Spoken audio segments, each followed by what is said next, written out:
Everyone, it's Kayla from Journey Dog Training, which is an online school that's dedicated to providing you guys with really good behavior advice for both dogs and cats from anywhere in the world. We offer both online email subscription packages and one-on-one phone calls, kind of depending on whether you'd like to take a single deep dive into your pet's behavior problems or do more of the long, slow working through of problems. Most of my clients end up going with both. And just for an idea of what we can work with here at Journey Dog Training from anywhere in the world is I currently have a dog that I'm working with that tries to bite you if you approach his food bowl. I have another dog that panics if you leave him alone for more than about 6 minutes.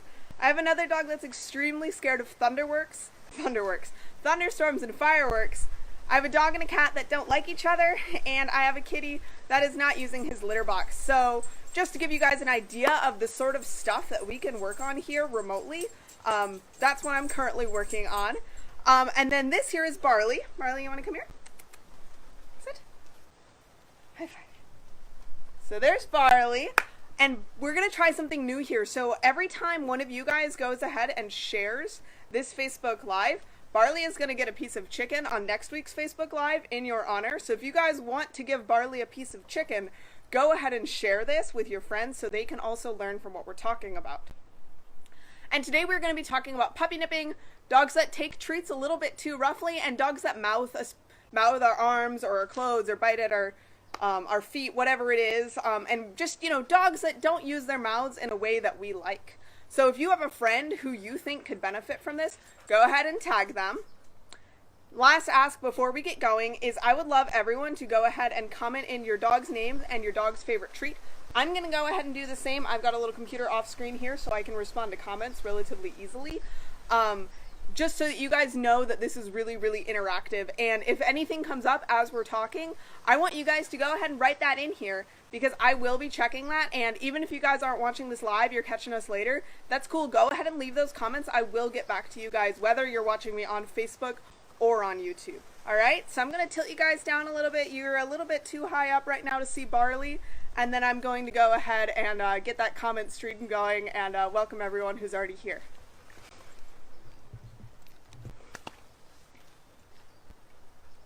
Alrighty.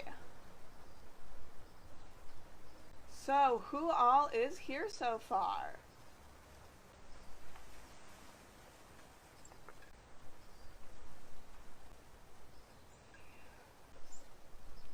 There we go. Alright, so I own Barley, and he loves chicken.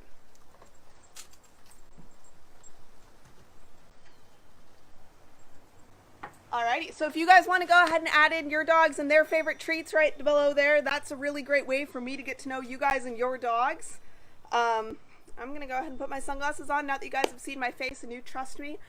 Just because it is very bright out here, but I am really trying to get you guys some good even lighting during these Facebook Lives, and sunlight is the way to do that. None of you guys want to talk to me about your dogs? That's cool. Alright, so let's get to work talking about some puppy nipping, mouthing, all this sort of stuff. And I think what we're going to do here is we're going to start talking about puppy nipping, then we're going to move into mouthing, and then at the very end here we're going to talk about dogs that take treats too rough. A lot of the strategies are going to be the same, but just for me to save some breath, I'm not going to go ahead and talk about every single one of those things all together. All right? So let's talk about puppy nipping. This is really common, especially with our young dogs, and it really hurts because puppies have especially sharp baby teeth. And if you guys are listening, that is not news to you. So one of the biggest things with puppy nipping, oh, and it looks like we've got a comment. Hi, Jessica. Looks like Molly, oh no, has been mouthing her way along out of some adoptions. So this is definitely a thing Molly would like to talk about. And I'm sure Molly's potential adopters will benefit from as well. And probably you in the foster home. So puppy nipping, it's really common. And the biggest thing that we can do with these little puppies is we can teach them where to put their mouths instead, and how to play with toys in a way that doesn't hurt us. So for a lot of puppies, what that means is when you're on the floor and you're loving on them, and the same goes for dogs that have a tendency to mouth us, and they start getting mouthy, grabby, especially with fingers, even if it doesn't hurt yet, I want you guys to go ahead and stand up and just ignore the puppy. And just take a couple second time out, and as soon as the puppy does something that you like better, sitting, standing still, walking away, going to grab a toy, as long as that puppy isn't jumping up and trying to maul you or grabbing on your pant leg or whatever, you guys can go ahead and re-engage that puppy. And if it happens again right away, what I want you guys to do is I want you to change something. So if you find yourself doing a lot of like, oh, this is cute puppy, this cute, oh, we gotta stand up, we gotta take a break. All right, puppy's sitting, we go back down, we're loving the puppy, puppy's biting us again, and we're doing that over and over and over. Don't keep trying it. Let's come up with a new strategy. So generally what that is going to look like is coming back in with a weapon in your hand. And I do not mean a stick, I'm talking about a tug toy or something that your puppy can put his mouth on, because that is really instinctive for him. So coming up with something like my dog Barley over here, who's chomping on a stick off camera, that he can really put his mouth on, that is not your hands, is really the best thing. So in the moment, what you can do with puppy nipping is you teach puppies that teeth on skin make play stop. I'm sorry, I'm kind of signing at you guys like a preschool teacher. I don't know how that happens when people are in teaching mode. So when puppies' teeth touch hands, playtime stops. And then we can put our teeth on other things. And if the puppy would really rather go for your hand than the stick, take it. Then you might want to try something that's flavored. That's where things like Nyla bones, or you can even like freeze some chicken broth in an ice cube and give your puppy something to really gnaw on that tastes better than your hands. That can really help. The other thing that you guys might be doing with little puppies, if you're really having a hard time with that nipping, could be partially the breed. Some breeds are much mouthier than others. Some individuals within individual breeds are much mouthier than others. So you are going to see some variation, but one of the other big things is that you might be playing a little bit too rough with your puppy. So if you teach your puppy a different way to interact with you and a different way to play with you that's less energetic and less prone to that mouthing, you might get some better results. So what does that look like? I like doing a lot of training games with puppies. That's probably not surprising. I am a professional trainer. But I find that a lot of non-trainer people with their puppies mostly do a lot of hands-on touching and play. They're rubbing the puppy, they're playing with them really, really hands-on, and that's great. It really helps teach puppies, when done right, how to tolerate all sorts of handling. And it doesn't always teach puppies other ways to interact with people beyond play. So I really like doing a lot of really basic shaping games with dogs. So for example, I'm going to show one where I'm going to teach Barley how to just interact really, really calmly and quietly with me. It looks like I still have to rotate you guys down a little bit so you can see Barley. So I'm going to just check the comments and then I'll rotate you guys down and we'll do a quick little shaping game with Barley. Julia the Schnoodle loves every treat. That's good. So does Barley, really. We just had to pick one good one, right? All right, so we're going to rotate you guys down so you can see Barley a little bit better. And what I'm going to do here is I'm going to practice capturing calmness. So I've got some treats in my hand. If you've got a really young puppy, odds are that puppy's going for those treats. You might want to stand up to make that a little bit easier for him. Easier as in the choice not to get the treats is easier, not that it's easier to get the treats. Barley's relatively well trained, so we don't have to worry about that. And I'm going to watch him, and anytime he does anything that is lower energy than what he's currently doing, I'm going to go ahead and give him a treat. So that could look like he blinks, his eyes soften, he sits. That was cheating. He could, you know, do the opposite of standing. I'm not going to say the D word because I don't want to cheat. He could sigh, he could yawn. And this is a really, really great thing to try with dogs really of all ages for teaching them how to just relax around us as a different way to interact. This also can be really boring and really frustrating for some dogs. Good. So Barley lowered his head there. I'm going to take that right now. The biggest thing for you guys doing this sort of training is to make sure that you're giving enough treats. If you're waiting, like, even as long as I'm currently waiting in between treats, your dog is likely to get frustrated. And that can actually lead to more of that biting, nipping, mouthing behavior. So if you're really having a hard time with capturing relaxation, and I think this is my problem right now, leave it. Leave it. Good. Good. If you guys are having a hard time with relaxation, try some different games. Try putting your hand out. Good. Rewarding the dog for touching your hand. Leave it. Good. You can work on some different games for shake. Just teaching tricks is as another way to interact with your puppy can really, really help you guys when you're struggling with a puppy that is doing a lot of nipping and mouthing. So those are kind of my top line tricks for puppies that have a lot of issues with mouthing. Let's move on over to dogs that mouth, because this can often be a harder problem, because I don't want you guys to rely on the fact that your puppies might grow out of their nipping behavior, but a lot of puppies do get better with age. However, if you're seeing this in a 7, 8, 9-month-old dog, or God forbid, a 5-year-old dog, you've got a little bit more of a problem going on, right? So,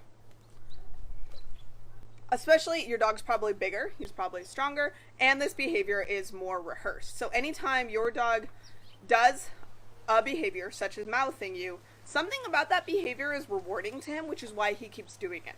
And every time he practices that behavior, those neural pathways that tell him that this is a good thing to keep doing and this is a good thing to get better at get stronger. So one of the biggest things is prevention. So we want to figure out what causes your dog or your puppy to mouth. This still applies to both dogs and puppies. And then how can we prevent those things? So like when I worked at the shelter, we would get a lot of dogs that really liked playing tug of war with the leash. We would do 2 different things there. We would walk those dogs on a chain leash or a cable leash because that wasn't fun to tug.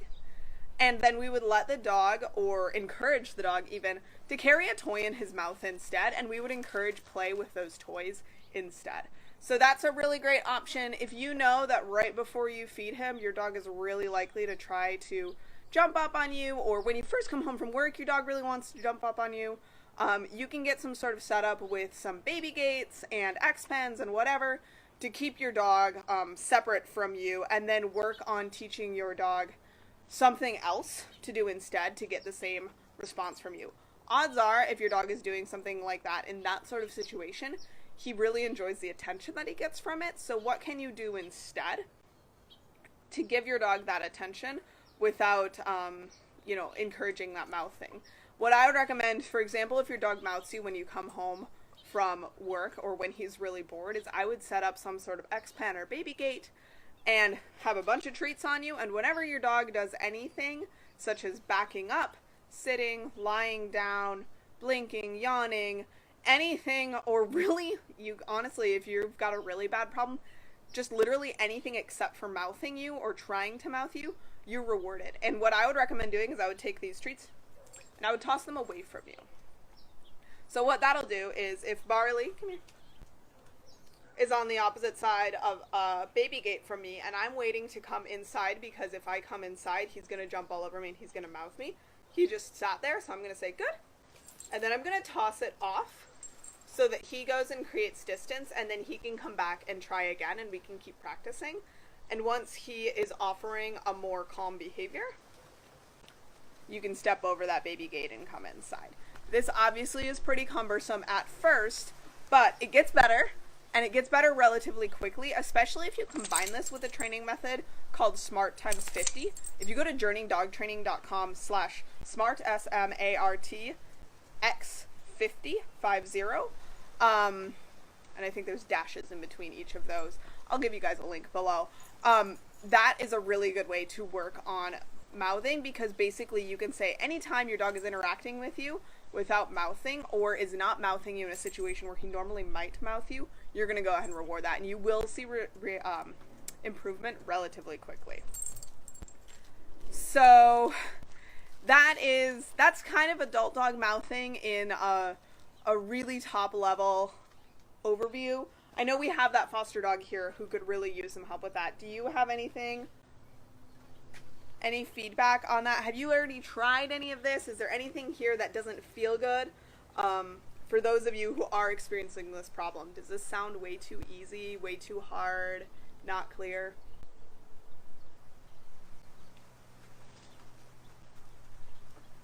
All right, well, if anyone comments, I will go ahead and I'll still keep an eye on those comments.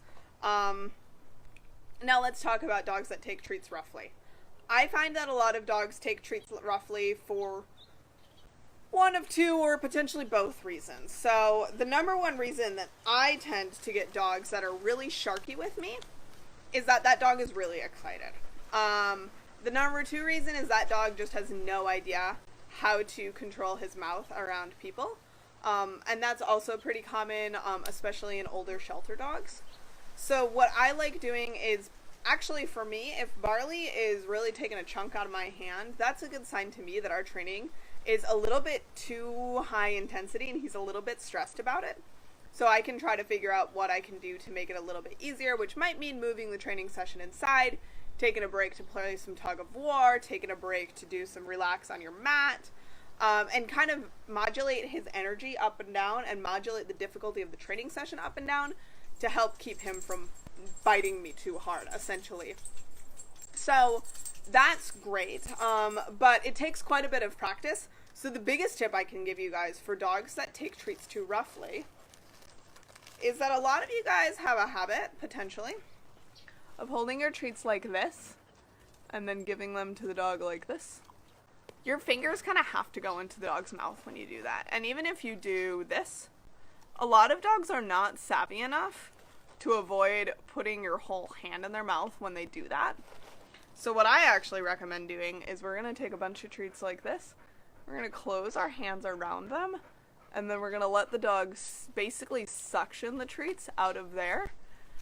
And at first you might still get chomped here, but what dogs really learn using that treat delivery method, and I'll demo that again for you guys. So we've got a bunch of treats. We close our hand like this, and we let the dog, come on. We let the dog kind of suction out of them. What that does for you guys is it really teaches your dog that the way to get the treats is to lick them out. So you can do that if you're in the middle of a training session and you're just really having a hard time getting your dog to take your treats gently, and you are having a hard time figuring out how to lower his arousal level to make him be more gentle. You can also do it with just one treat. So again, you can just take that one treat, put it in your hand with a circle around it, and let your dog just lick them out. So that's my biggest tip, honestly, for making dogs take treats really gently. If you're still having a really hard time with that, you can also take some peanut butter, put it on a spoon, use a spatula or a spoon to reward your dog. So imagine that this is a spatula, put some peanut butter on it, and I'm just going to reward. This is really great if you're practicing keeling, because you can reward your dog without twisting and turning, which is an important thing for obedience. Let my dog have that one. So the spatula trick, you can also use squeeze tubes, or for really little dogs, you can even take a syringe, like one you would buy on Amazon, just for like fluids, obviously fluids. Not like a needle syringe, like the other kind of syringe. And you can use that to let them lick off a little bit of a liquid treat at once. Squeeze cheese, as you guys probably already know, is one of my favorite treats. Squeeze cheese is a great way to keep your fingers safe. So there's a lot of different ways that you guys can work to keep your fingers safe, kind of by setting up your treat delivery system and the types of treats that keep you safer. Sometimes bigger treats help, sometimes bigger treats make it worse. So you guys can kind of experiment with your dogs to see what actually helps.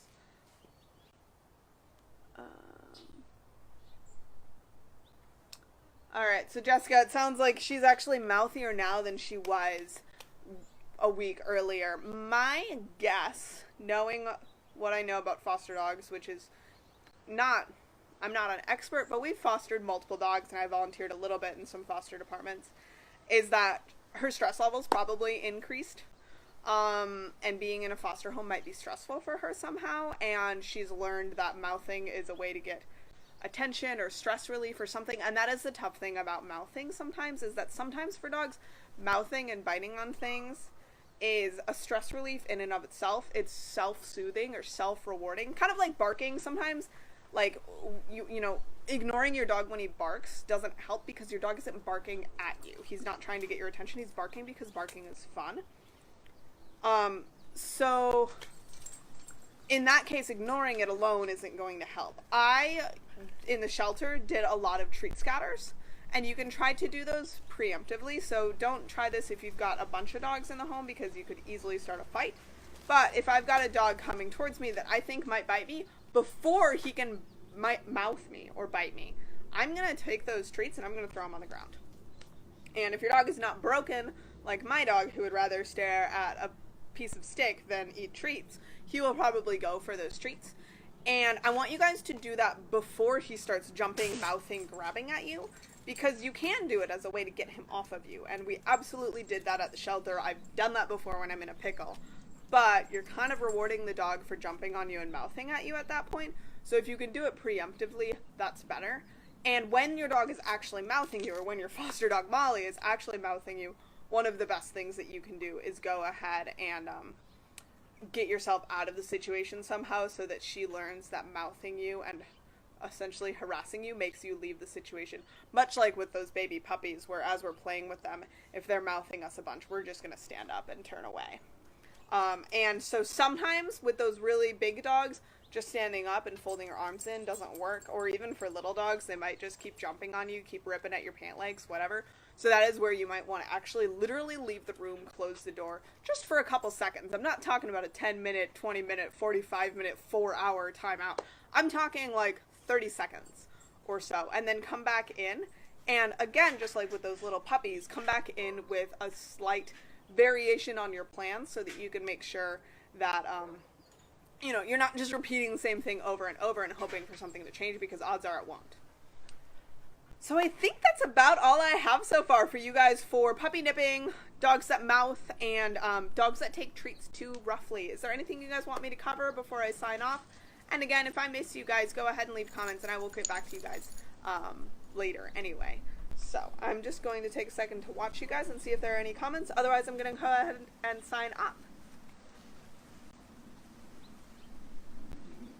Oh, and everyone can say hi to Scruffy behind me. He is a 16-year-old Shih Tzu at the Airbnb that we're staying with.